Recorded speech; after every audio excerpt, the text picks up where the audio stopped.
예언가의 대명사 미셸 노스트라다무스.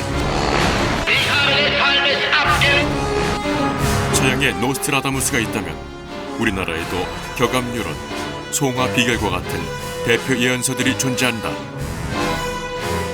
미국의 에드가 케이시, 그는 죽는 날까지 약 1,400건이 넘는 예언들을 남겼고 그의 예언은 아직도 우리를 공포에 떨게 한다. 그래서 어느 정도는 뭐 거의 한 90% 이상은 거의 다 발생하지 않을까. 예언이 실현되기 전까지는 그냥 예언일 뿐인 겁니다. 보이지 않는 미래를 예언하는 사람들, 그들은 우리에게 무엇을 경고하고 있는 것일까? 아니면 그것은 새로운 희망의 메시지일까? 풍백화점 뭐 무너지고 다 얘기를 할 수 없어요. 왜냐면은 천기 누설이 돼서도 안 되거든. 불안과 희망의 갈림길에 서 있는 사람들에게 전하는 미래의 메시지 예언. 과연 그 진실은 무엇일까?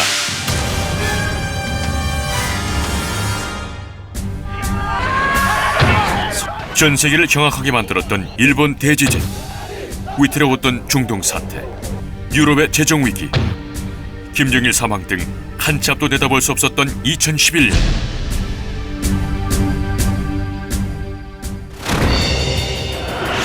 이로 인해 더욱 불안하고 불확실해진 2012년. 사람들은 그 어느 때보다 예언에 주목하고 있다. 다시 꿈틀거리며 등장하는 예언들. 왜 사람들은 예언에 관심을 갖는 것일까? 예언가의 대명사 미셸 노스트라다무스. 그의 예언이 주목받기 시작한 것은 앙리 2세의 죽음을 예언하면서부터다. 야전의 단일격의 싸움에서 젊은 사자는 늙은 사자를 압도하니라. 황금 투구 안에 눈을 그가 찌르니 일격에 두 군데의 상처로 그는 비참하게 죽더라. 이 예언은 4년 뒤에 현실이 되었다. 앙리 2세는 창시합 과정에서 눈과 목을 찔려 그만 죽음을 맞이하고 만다. 노스트라다무스는 구체적인 이름을 예언하기도 했다. 파스테르는 신과 같은 명성으로 축복받으리니 때는 달이 태음 주기를 끝냈을 때의 일이로다. 실제로 태음 주기인 1889년 파스테르는 연구소를 설립하여 의학적으로 큰 공헌을 한 것으로 알려졌다. 히틀러의 탄생과 죽음, 2차 대전에 대한 예언 또한 세상 사람들을 놀라게 했다. 굶주린 야수가 강을 건너 싸움의 대세는 히스터에게 불리해진다. 독일의 아들이 법에 따르지 않을 때 위대한 자는 철의 우리로 끌려 들어갈 것이다. 이렇게 놀라운 예언들을 노스트라다무스는 정말 알고 있었던 것일까? 예언이 적중될 것인가는 더 지켜봐야겠지만은 적어도 무시할 수는 없을 것 같아요. 왜냐하면 가장 주요한 예언들이 대체로 들어맞았다고 보는 것이 연구가들의 평가니까요. 수백 년 전 앞으로 일어날 역사적 수많은 사건들을 예언했던 노스트라다무스. 과연 그의 예언은 앞으로도 계속 유효할까?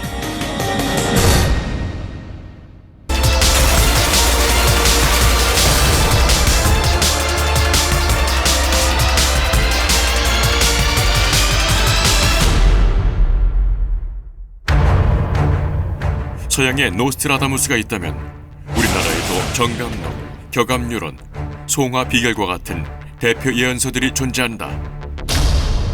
예부터 예언은 국가가 통제력을 상실한 역사적 혼란기에 국가 권력에 도전하는 새로운 세력의 무기로 사용돼 왔다. 이 예언서들에는 6.25와 4.19 혁명 같은 한반도의 주요 사건들까지도 예언돼 있다. 특히 송화 비결은 2000년대의 주요 사건들을 맞추면서 큰 주목을 받았다. 조선 헌정 때 김시성으로 알려진 송하 노인이 지은 예언서 송하 비결. 제작진은 해석본의 저자 중 한 사람인 황남송 박사를 만나봤다. 이 김성욱 씨 아버지가 북한에서 오면서 부분적으로 가져온 것도 있고 필사본을 가져온 것도 있고 머릿속으로 좀 써놓은 것도 있어요. 6.25 때 송하 비결 원본을 잃어버린 김 씨 아버지가 메모와 기억으로 다시 썼다는 송하 비결의 필사본. 과연 어려운 사자성어로만 쓰여진 예언서가 어떻게 미래를 예언할 수 있을까? 9.11 테러가 정확히 맞췄죠. 2001년 그 누구도 예측할 수 없었던 끔찍했던 9.11 테러. 송화비결은 그것을 이미 알고 있었다. 썩이 화져가고 잣나무 새의 흰돌이 붉게 변하고 백옥의 적침하다 흰 집에 도덕이 침입하도다. 뿐만 아니라 송화비결은 노무현 대통령의 당선도 이미 예언했다고 하는데 이해창 그 한나라당 총재가 후보로 나와서 1위를 달리다가 이제 노무현 대통령한테 역전당하는 그런 것들 묘사가 돼 있고, 목하에 첨자하고 나무목 아래에 첨자니까 이시성이란 말이에요. 이해창 씨가 목과 병구간이 이것은 파자를 더해 보면은 국가 권력을 잡으려고 하는데 존업 정보가다. 정씨가 존업이라는 건 정씨입니다. 이렇게 파자를 붙여보면은 정씨가 소들 뒤집지만은 양화 특권하다. 두 불이 권력을 잡게 한다. 2002년 대선을 상징적으로 묘사했다는 송화비결. 정말 예언이 적중한 것일까? 아니면 우연의 일치일까? 송화비결 해석본은 노무현 대통령의 당선을 예측한 데 이어 2004년 대통령 탄핵과 정치적 혼란까지 예고하고 있다. 그리고 2018년 평창 동계올림픽 예언까지 적중하면서 송화비결은 다시 한번 사람들에게 주목받기 시작한다. 1000마리 기러기가 조선으로 들어오리니 흰 백저가 날아오르고 흰 들에서 무리들이 나르리라.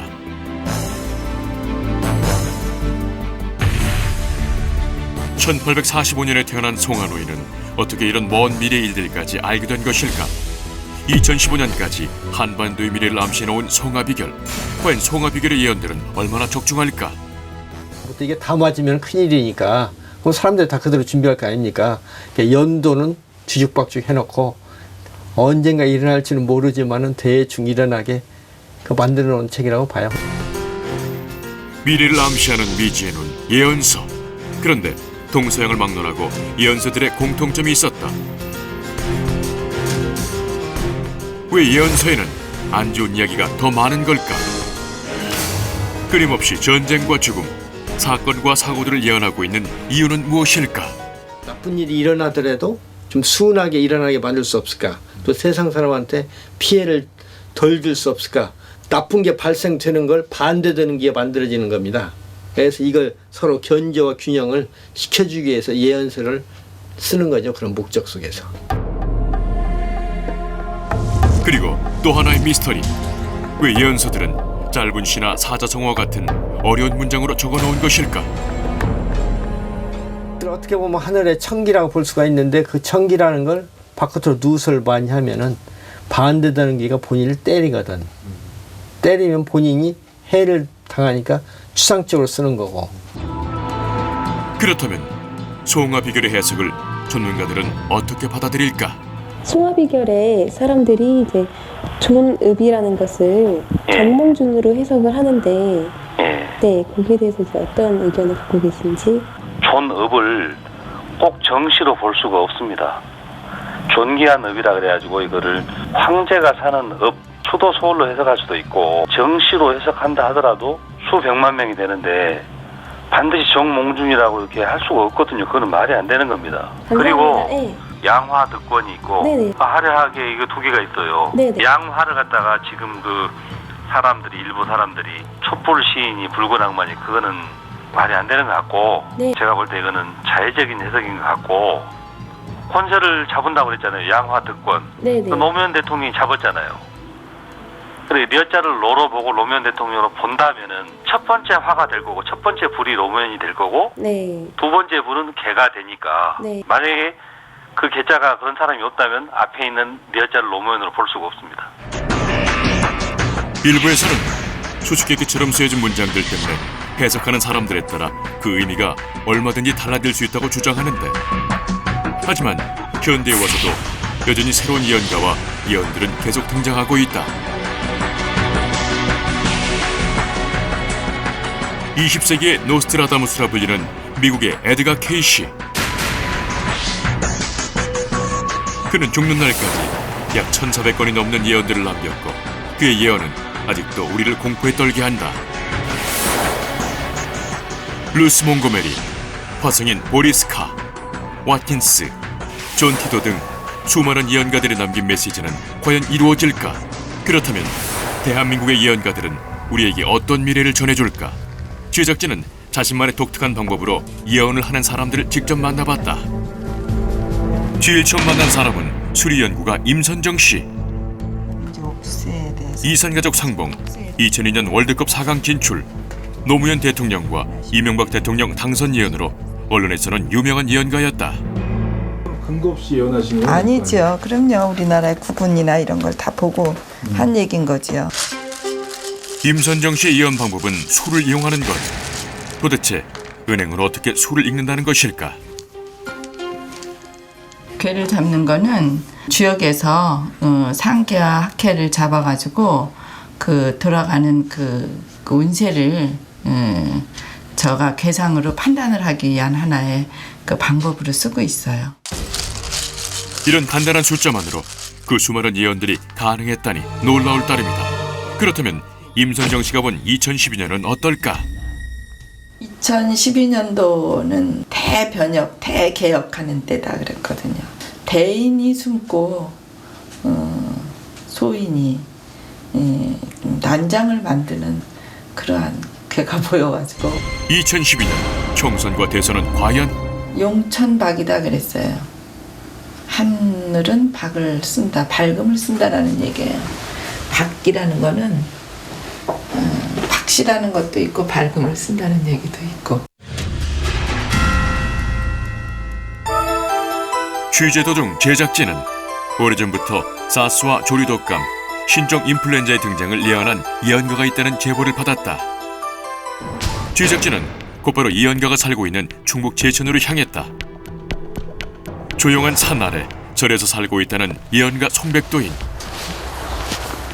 절 안으로 들어간 제작진은 눈이 소복히 쌓인 산속으로 올라가고 있는 한 사람을 발견했다.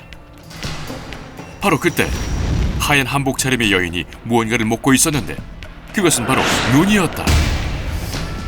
안녕하세요. 네, 어디서 오셨어요? 예, 저희 미스터리 루퍼 블랙홀이라는 프로그램인데요. 네. 아이고, 여기 그리 오지 마. 이쪽으로 돌아와, 이쪽으로 돌아서. 여기. 아니야, 이 눈 밟으면 안 돼. 아, 이 왜 돌아서, 안 되죠? 네. 이 눈이 약이요. 제작진을 보고도 연신 땅바닥에 쌓인 눈을 아무렇지 않은 듯 먹는 송백도인. 네. 이게 진짜 이게 약이라니까. 보약이다 뭐다 이건 다 사람의 몸을 망가뜨리는 게고 진짜 이런 게 약이요. 이 자연이 약이요. 이는 약사 눈이기 때문에. 제작진도 눈을 한번 먹어봤다. 맛있지? 이게 약이요. 이게 말씀을 들으니까 그럼. 이보다 더 좋은 약이 없지? 이거만큼 보약이 없어. 다시 절로 돌아온 송백도인. 그녀는 두 손을 모아 열심히 기도를 하고 있었다. 겉보기에는 그저 평범해 보이는데 그녀의 예언 방법은 과연 뭘까? 명상에서 떠오르는 말을 따라는 써야 되고 빛을 따라 쓸 수는 없고 그러면은 그냥 막 이렇게 이런 식으로 막 써지나가노 이게. 예언의 소리를 들을 때마다 곧바로 노트에 옮겨놓은 예언들. 당시의 긴박감이 글자에 묻어있는 듯하다. 그러면 막 글씨 쓰거든. 쓰면은 그렇다고 하면은 지금까지 선생님이 예언하신 내용들은 어떤 것들이 있어요? 그 조류 인플루엔자, 예, 조류 인플루엔자, 그다음에 사스. 2002년부터 전 세계적으로 퍼져 수백 명의 목숨을 앗아간 조류 독감과 사스를 미리 예언했었다. 고스톱을 치게 되면 왜 싹쓸이 한다 하잖아, 그지? 그 내가 내 나름대로 그걸 해석을 해보니까 그 사스. 그녀는 어떻게 이런 예언이 가능했을까? 공부라는 게 딴 게 없어요. 일상에서 우리가 생활을 하면서 거기서 우리가 깨닫는 것은 정말로 내가 얻을 수 있는 자연의 원력이거든. 그녀는 전 국민을 괴롭혔던 구제역도 이미 오래전에 예언의 소리를 듣고 알았다고 한다. 그게 구제가 뭐예요, 구제가? 구제가 그 사람을 구제하는 뜻이에요. 구제역. 그 나는 그 병마 이름도 참 희한하다 그랬어요, 내가. 어떻게 구제역이라는 이름을 붙였을까? 그러니까 내가 처음에 팔공산 갔을 적에 너는 앞으로 많은 중생을 구제하게 될 것이다 하셨잖아.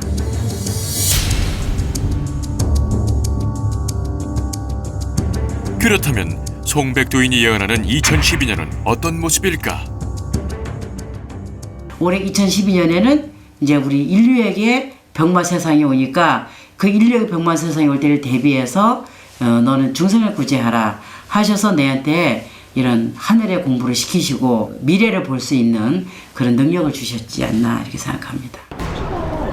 또 한 명의 예언가를 만나기 위해 찾은 곳은 부산.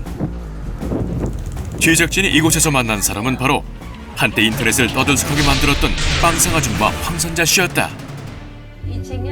우주인과의 대화를 통해 예언한 내용들을 책으로 쓰고 또 실시간으로 인터넷에 올리고 있다는 그녀.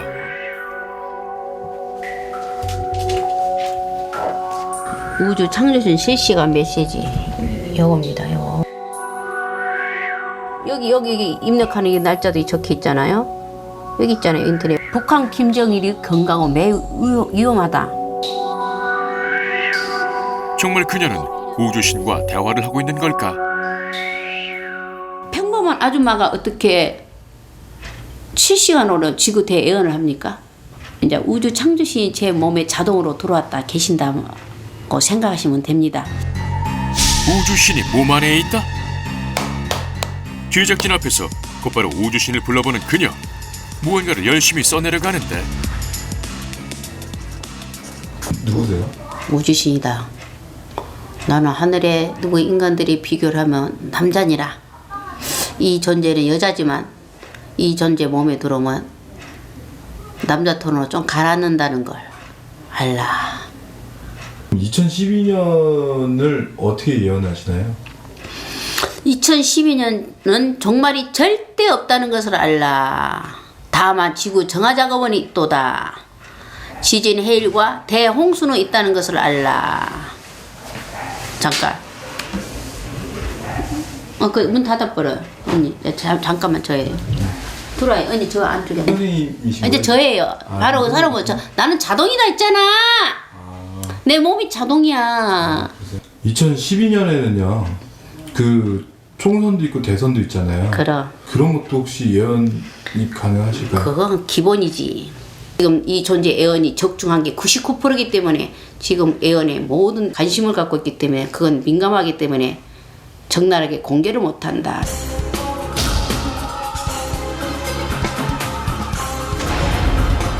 이렇게 자신들만의 방법으로 미래를 보는 예언가들. 과연 이들의 예언을 우리는 믿을 수 있을까?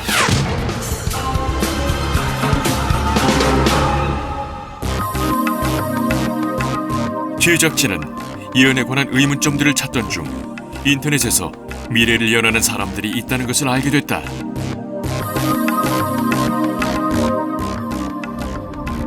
제작진은 카페 회원을 만나기 위해 경기도 청평으로 출발했다. 그곳에서 만난 회원은 뜻밖에도 인터넷 신문 발행인인 문일석 씨였다. 미래를 예언하는 사람들의 모임에 예언에 관한 칼럼을 쓰고 있는 문일석 씨. 기자 출신답게 항상 메모를 빠뜨리지 않는다. 도대체 이곳 회원들은 어떤 사람들일까? 전문 예언가도 있지만은 또는 각 분야 사람들이 모여서 이런 미래에 대한 관심과 예언 그런 것을 해보자는 취지로 이렇게 만나게 됐습니다. 그렇다면 카페 회원들을 만나서 무엇을 하는 것일까? 각자가 하고 싶은 예언들을 하기도 하고 한국의 현재 환경 문제라든가 정치 문제라든가 또 복지 문제라든가 또 남북한의 통일 문제라든가 중국의 앞으로의 위상이라든가 이런저런 문제에 대해서 자기 식견을 포함해서 어떻게 될 건지 이렇게 예단들을 하고 또 예언도 하기도 합니다. 물론 그 예언들이 다 맞는다고 보지는 않습니다. 그러나 그 미래를 고민한다는 것은 중대한 의미가 있다고 생각합니다. 그런 점에서 갈수록 모이는 분들도 많아지고 또 전화하시는 분도 많고 이런 운동이 활발해지고 있습니다. 시간이 갈수록. 사실과 객관성을 중요하게 생각하는 언론인이지만 자신의 예언이 적중할 때마다 특별한 기분을 느낀다고 하는데 이곳에 모인 회원들 역시 언젠가는 자신의 예언이 맞을 거라고 믿고 있다. 제작진 앞으로 온 또 하나의 제보. 격암유록에 예언대로 살고 있는 사람이 있다는 것. 그를 만난 곳은 경기도 부천. 그는 예언서를 어떻게 실천하고 있을까? 그전에는 저 삼각산 밑에 살았죠. 강북구. 근데 이제 서울에. 이쪽으로 이사 오시게 된 이유가 뭐예요? 지구가 단일 국가로 갈 적에 수도가 되는 그런 예언이 완성되는 땅이다. 이렇게 이제 보는 거죠. 경기도 부천이 예언의 땅이다? 실제 격암유록에는 인천과 부천 사이에 수많은 사람들이 모여든다는 기록이 남겨져 있었다. 그 도부신인이라고 하는 그 미래에 그 메시아가 출생한다는 그러한 설을 그 남서강 선생이 얘기를 했어요. 도부신인이라는 그런 예언서에서. 그래서 그걸 한번 좀 확인하고 실제로 예언이 그 맞았더라 하는지 그런 걸 한번 좀 추적을 해보자. 이런 생각도 있는 거죠. 과연 부천이 예언의 땅이 맞을까? 취적진은 노중평 씨와 함께 부천이 한눈에 내려다 보이는 곳으로 올라가 봤다. 교감 선생이 그 예언서에서 누누이 얘기를 했어요. 뭐라고요? 예? 이 소래 노고 성주 세산을 삼진산이라고 한다. 격암유록에는 삼신산에서 신인류의 자손이 출생한다는 기록이 있다. 여기가 삼진산이다 이렇게 보면 되고요. 그러니까 여기는 소래산, 성주산, 노고산 이렇게 삼진산으로 보고. 제작진은 노중평 씨의 집을 찾아가 봤다. 정성스럽게 정화수를 떠놓은 집 곳곳에는 기원을 상징하는 독특한 물건들이 가득했다.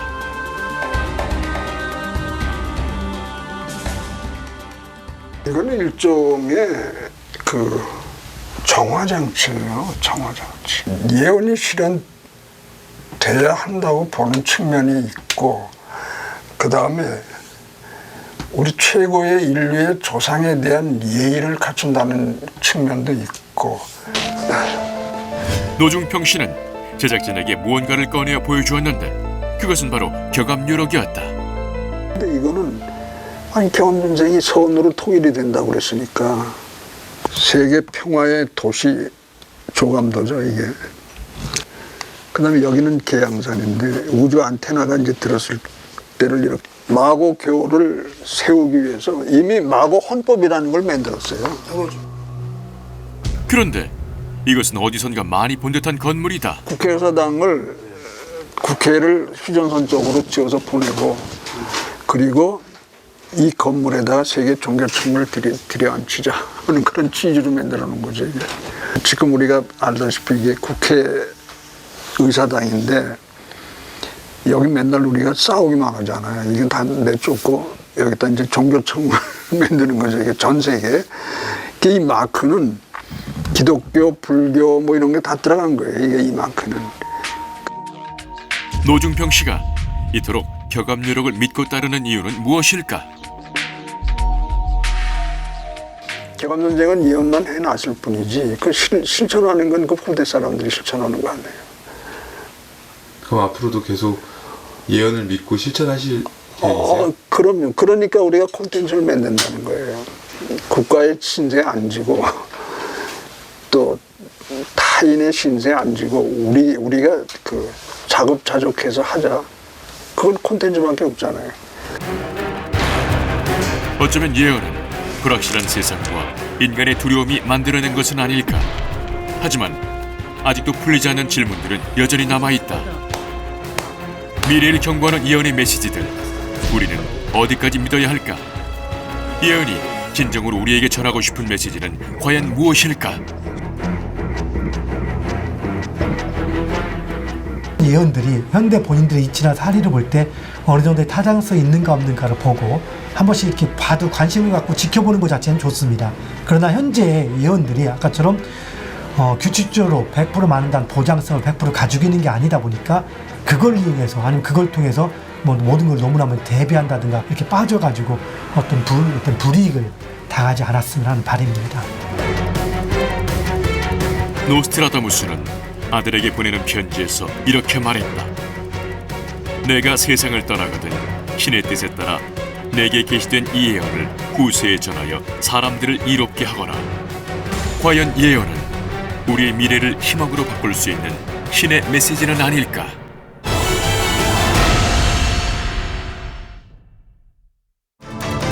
민간에서 내려오는 신앙으로 9년을 주기로 3가지 죄를 입게 된다는 삼재. 또 상하고 화병이 나서 인간이라면 피해갈 수 없는 재난의 시간인 것일까? 나쁜 삼재도 있지만 좋은 삼재도 있다.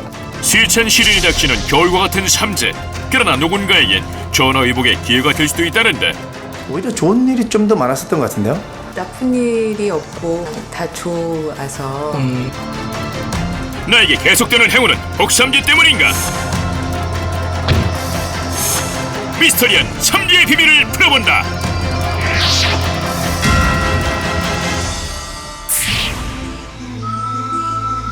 삼재 판란이라 불리며 하늘에서 인간에게 8가지의 괴로움을 내린다는 삼재. 과연 사람들은 숙명과도 같은 삼재에 대해서 어떻게 생각하고 있는 것일까? 글쎄요, 저는 그냥 약간 미신이라고 생각하거든요. 불운한 일이 겹쳐서 오는 거? 뭐 3년마다 돌아오는 불운 같은 거겠죠. 조심하는 것도 나쁘진 않은 것 같아요. 네. 뭐 그런 것도 다 옛날 사람들이 뭐 이유가 있으니까 그런 얘기가 있겠죠. 삼재는 3가지의 그런 그 원인에 의해서 일으키는 재앙이라고 볼 수 있습니다. 그 재라는 것이 안 좋은 걸 뜻하는 거거든요. 즉 물, 불, 바람. 그 12지신 중에서 각 누구나 그 띠에 12년 동안에 3번 3년 동안 운이 나쁘다라고 하는 것이 삼재입니다. 용띠가 있고 그 다음에 쥐띠가 있고 잔네비띠가 있습니다. 해를 세는 단위이며 천지조화의 근본을 나타내는 12지신. 그러나 12지신 주기도표의 조화에서 벗어나 재해에 빠져버리는 삼재는 12년마다 어김없이 찾아오는데 이러한 삼재의 불행은 연예인들도 피해갈 수 없는 슬픈 운명과도 같았는데 뜻하지 않게 전해졌던 유명인들의 자살 그리고 갑작스런 사고로 인한 사망 소식. 이렇게 구설과 악재에 휘말려 고통받는 이들에겐 삼재라는 공통점이 있었는데 운이 나빠 재난과 풍파가 한꺼번에 일어나 감당할 수 없을 정도로 힘든 일을 겪어야만 했던 사람들. 지난날 삼재로 어려움을 겪었다는 연기자를 만나러 가보았다.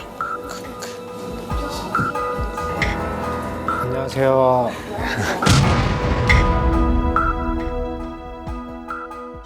부드러움과 카리스마를 동시에 갖고 있는 탄탄한 연기 실력으로 많은 작품에서 활약하고 있는 배우 이중성.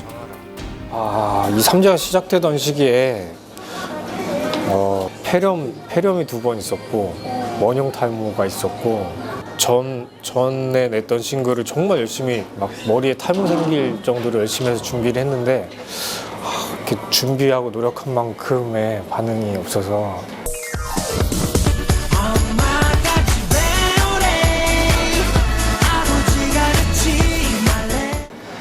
그게 악삼재의 최악의 결과가 아니었나 싶어요. 삼재가 겹치면서 준비한 만큼 일이 풀리지 않았다는 배우 이중성. 그리고 블랙홀 제작진에게 도착한 하나의 제보. 삼재로 겹겹이 애곤을 겪었다는 사례자를 만나러 가보았다. 안녕하세요. 블랙홀 제작팀입니다.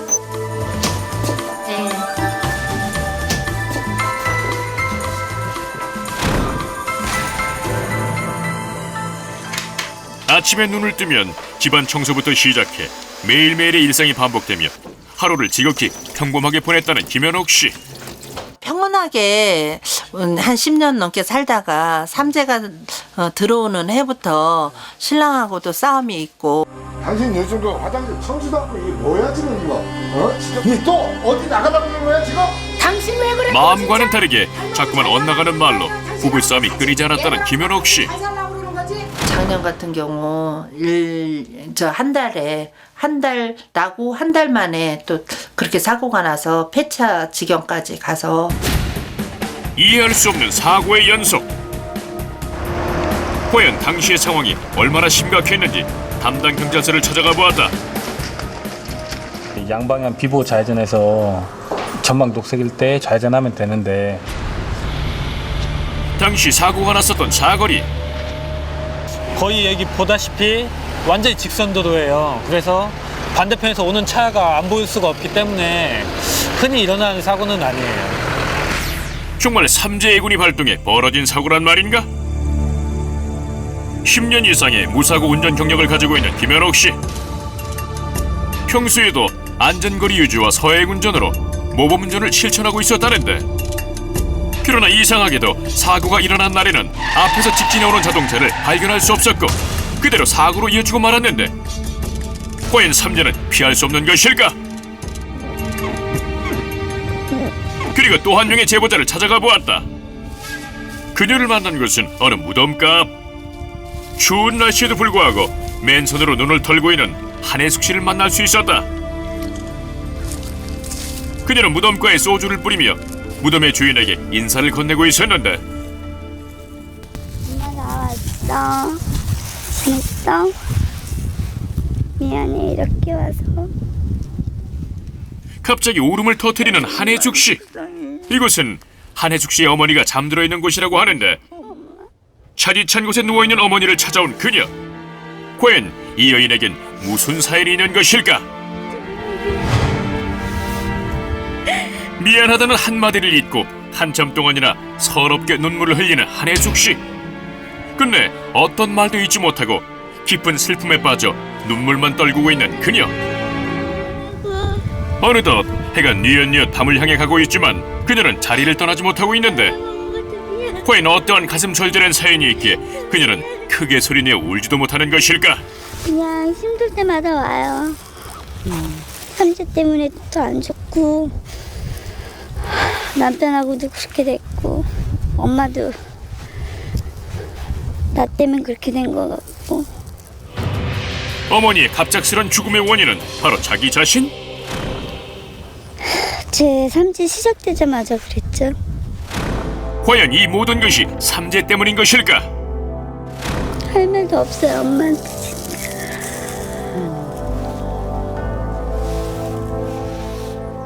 서럽고 미안한 마음에 그 후로도 눈물을 그치지 못했던 한혜숙 씨. 다음 날 한혜숙 씨의 사연을 자세히 알고 싶어 그녀의 집으로 찾아가 보았다. 블랙홀 제작팀이에요.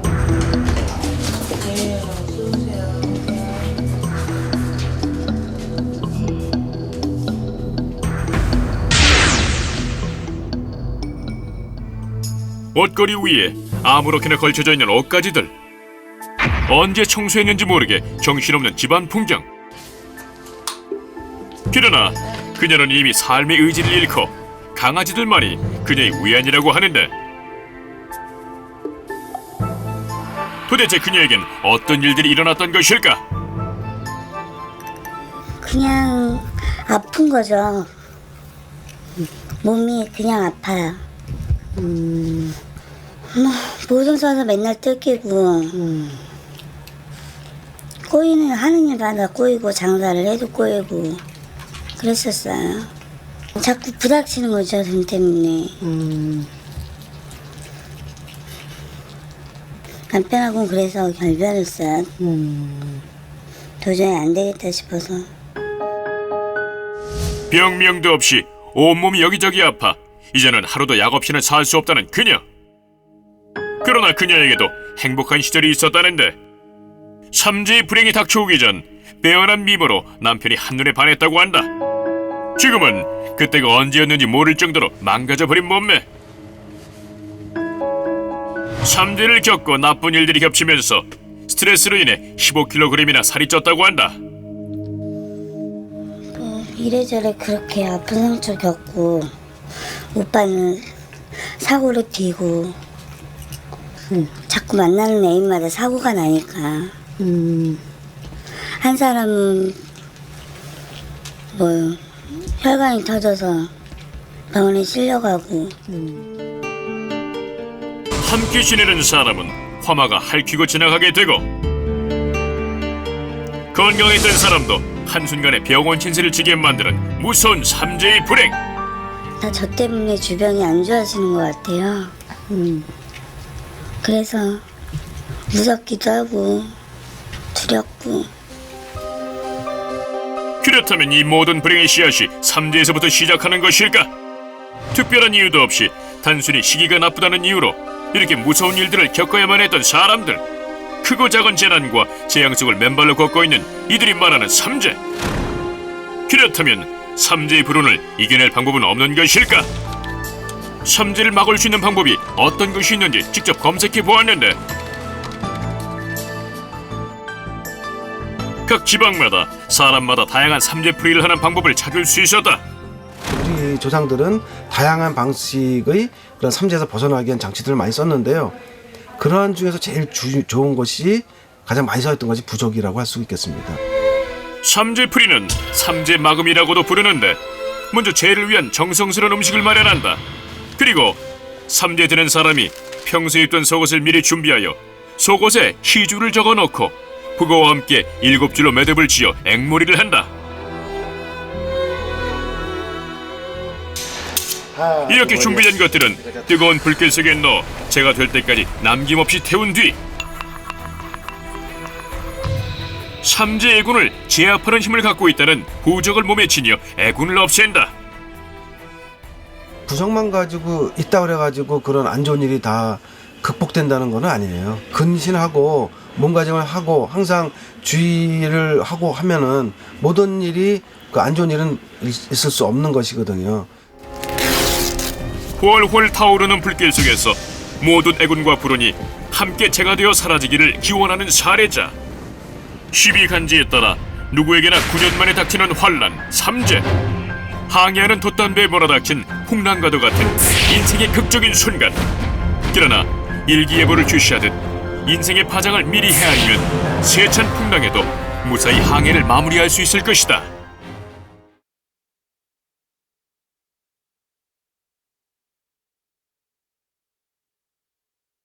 항해하는 돛담배에 몰아닥친 풍랑과도 같은 인생의 극적인 순간.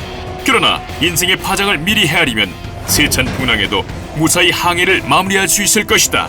삼재라는 자체가 무조건 나쁜 것은 아니라, 그러니까 자기의 기운을 배로 쓸 수 있는 것, 이렇게 설명을 하기 때문에 나쁜 운이냐 좋은 운이냐에 따라서 달라지고요. 또한 평삼재라는 것도 있습니다.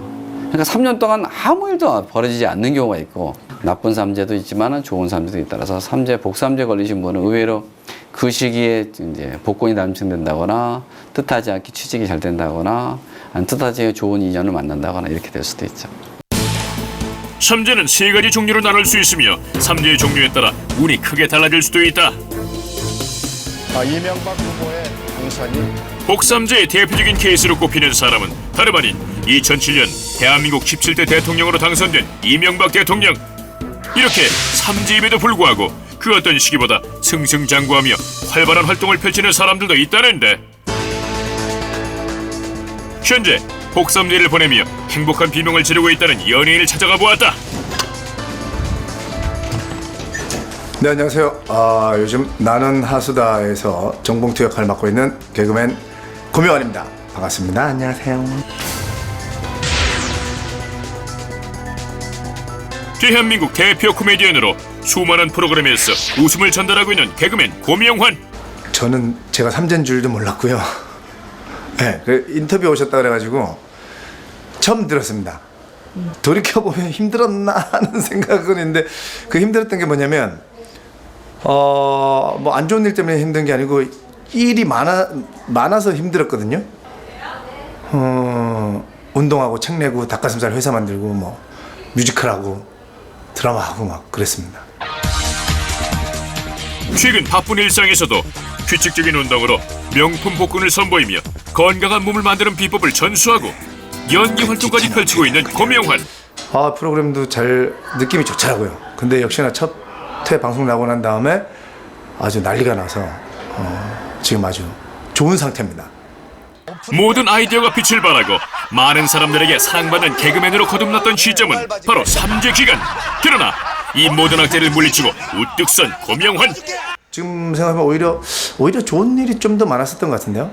삼재가 오히려 복을 불러왔다는 개그맨 고명환. 삼재로 인해 행복한 시간을 보내고 있다는 또 다른 사례자를 만나러 가보았다. 블랙홀 제작팀입니다. 예, 안녕하세요. 들어오세요. 안녕하세요. 두 띠가 어떻게 되세요? 저는 원숭이 띠고 네. 저는 쥐띠예요.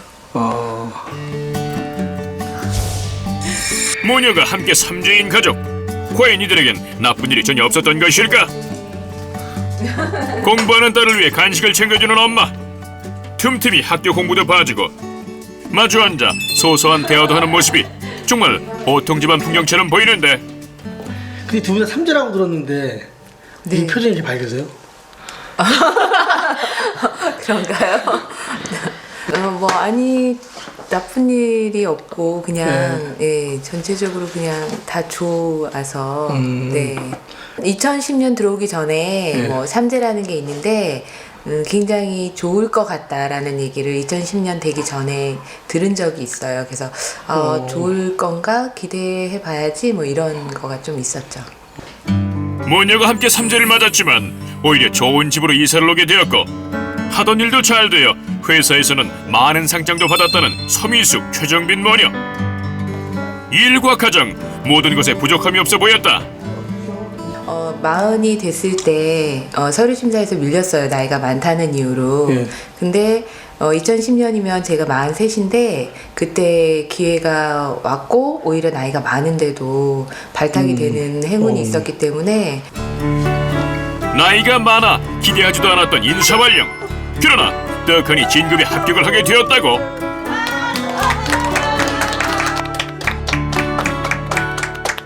딸도 삼재라고 들었는데 따님도 복삼재인가요? 보통 사춘기 때면 아이하고 엄마하고 굉장히 많이 트러블도 있고 그렇잖아요. 지내기 굉장히 어려운데 그런 부분을 사실 조금 걱정을 했었는데 그런 부분들도 굉장히 잘 지나간 것 같고요. 그리고 1학년 때는 성적이 3, 4등이었는데 뭐 3재 기간 들어서면서 2등으로 안착을 하고 그 2등에서 계속 아이가 성적을 유지를 하고 스스로 관리 잘하는 걸 보면 그런 영향도 조금 있지 않았을까 그렇게 생각을 해요. 삼재 기간 중에 오히려 복이 온다는 복삼재. 이런 복삼재로 인해 더욱 행복한 시간을 보내고 있다는 두 모녀의 일상. 인간의 기륭화복이 다양한 형태로 발현되는 삼재. 악삼재 혹은 복삼재인지에 따라 하루아침에 천당과 지옥을 오가게 되는데, 그렇다면 다른 분야에서는 이 명운이 어떻게 보여질까? 관상과 족상 전문가를 찾아가 그들의 명운을 살펴봤다. 크게 이렇게 운이 오래 나빠지거나 이런 운으로 보이지는 않아요. 이분이 얼굴로는 초년운이 약간 약하고 중년운이 가장 좋고, 그 중년운 쪽에서 많이 이분이 크고 성장하고 그러니까 자기를 많이 좀 뭐랄까 이렇게 바꾸는 스타일이에요. 딸은 좀 지적이에요. 지적이고 학업운 쪽이 굉장히 좀 좋아요. 애가 잘 그래 성장을 했어요. 그래서 학업운이나 이렇게 공부 쪽이나 책도 많이 보는 학생이에요. 이분은요 부부 있잖아요. 부부 쪽이 썩 좋지가 않으세요. 열심히 사는 거에 비해서 그리고 아까 그 얼굴 색깔이 진짜 이상해요. 그래서 사고수 내지는 주변 사람 사고수가 보이던지 자기 사고수가 없어요. 그렇다면 이들의 족상을 보고도 이런 운명을 맞출 수 있을까? 봤을 때는 돌아다니는 걸 또 좋아해요. 움직이는 걸 또 좋아하고, 또 아랫사람 이런 사람들 때문에 문제가 좀 많이 생겨요. 요 근년이 좀 별로 안 좋아요. 응? 먹을 것을 좀 잘 못 먹는 형국이야. 이제 인년, 범띠해나 이제 토끼띠해, 그럴 때가 이제 좀 주의해야 돼. 굉장히 안 좋아요. 막힘이 많고 어려움이 많고 또 일도 안 되고 그 사고가 있을 수가 있어요. 본인한테도 사고를 겪을 수도 있지만 자식한테도 사고를 겪을 수 있어요. 악삼재를 겪으면서 벌어졌던 일들을 대부분 알아맞춘 환상과 족상. 그러나 복삼재 부문에서는 맞지 않는 부분도 있었다. 인간의 과학으로는 도저히 밝혀낼 수 없는 미스터리한 일들. 삼재로 인해 희노애락을 겪고 있는 이들의 운명, 그리고 삼재풀이라는 주술적 행위가 소멸시켜준다는 애군 방지의 비밀. 과연 이런 사고와 사건들은 어떻게 해석할 수 있을까? 인간이 그 삶을 살면서 항상 평탄하게 좋은 일만 있을 수는 없는 거거든요. 그래서 안 좋은 일이 벌어진다는 말이죠. 그래서 삶 자체를 살 때 항상 조심하라, 경계하라는 뜻을 담고 있다고도 할 수가 있겠습니다. 결국은 진정한 삼재의 목표와 삼재를 극복한 장치는 인간 그 자체에 있다고 보겠습니다. 12년마다 누구에게나 한 번씩은 돌아오게 되어 있는 삼재. 세상 그 누구도 삼재로부터 자유로울 수 없게 태어난 인간의 운명. 그러나 결국 삼재라는 것은 미리 재앙의 근원을 막고 새로운 도약을 위해 우리가 우리의 삶의 경계를 늦추지 않게 만들어 놓은 계획표는 아니었을까?